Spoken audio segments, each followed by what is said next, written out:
I gave 007 First Light 30 minutes to impress me, and I'm not going to lie, the prologue looked absolutely gorgeous. We had stealth knockdowns, cinematic scenes, Hitman style vibes, a few confusing button prompts, and then this happened. So the question is simple, is this finally the Bond game we've been waiting for? Welcome back to the Game Trial by Saki. This is the series where I give a game a proper chance to impress me, surprise me, annoy me, or even completely lose me. And at the end of this, I give the final decision in the Saki Verdict. Today, the game on trial is 007 First Light on the PS5 Pro.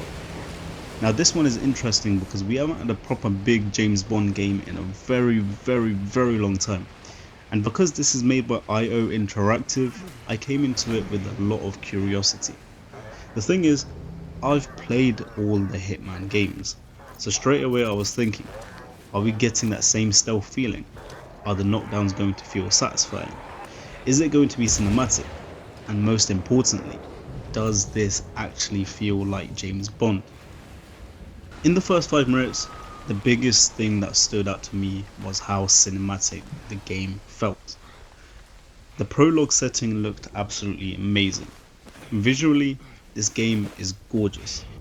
The lighting, the atmosphere, the way the scene is presented, it instantly feels like it has that premium spy movie energy. I wasn't bored at all. From the start, I was already interested in seeing where it was going. And then, once the stealth started coming in, I could definitely feel some of that Hitman DNA. The knockdowns especially reminded me of IO style. Obviously, it's not exactly Hitman. This is James Bond, so it has to be more cinematic and more action focused. But there were definitely moments where I thought, yeah, I can see the IO Interactive influence here.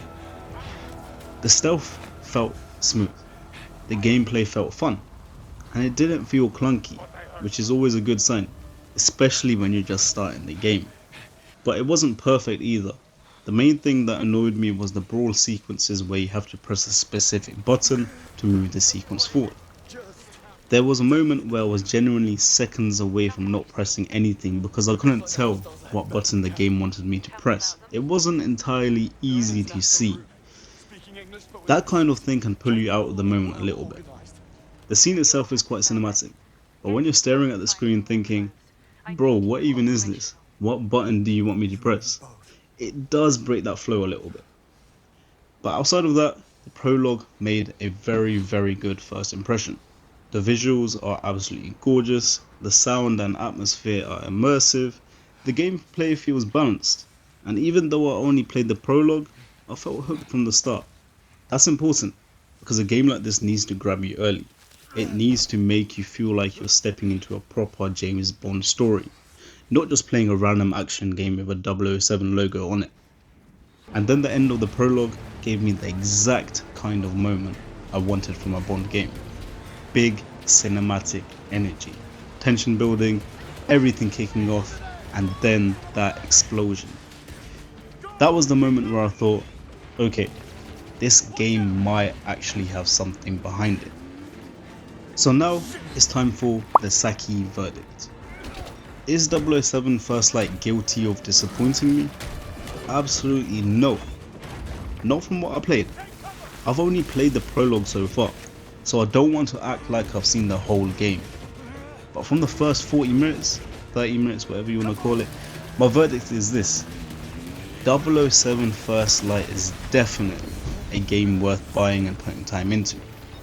So because of that, I'm giving it a solid 8 out of 10 from the prologue itself. The visuals are gorgeous, the atmosphere is immersive, the gameplay feels smooth, and I was hooked from the very start, from the get-go. The button prompt moments annoyed me a little bit, but overall, this was a very strong first impression. 007 First Light survives the trial, and I'm definitely continuing. Maybe I'll make more videos on the game, we'll see. So my question for you is, should I make a part 2 once I get further into the game? Let me know in the comments, and tell me what game should go on trial next.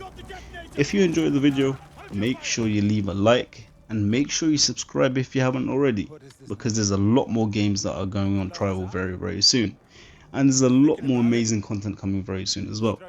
So stick around on the journey, because I'm sure you lot will love the videos that are yet to come and the reviews as well.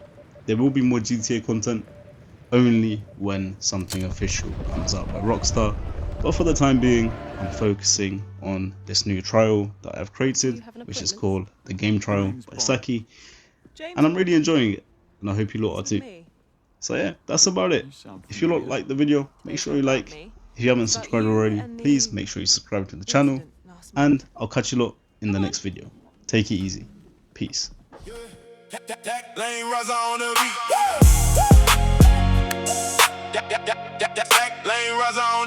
Yeah.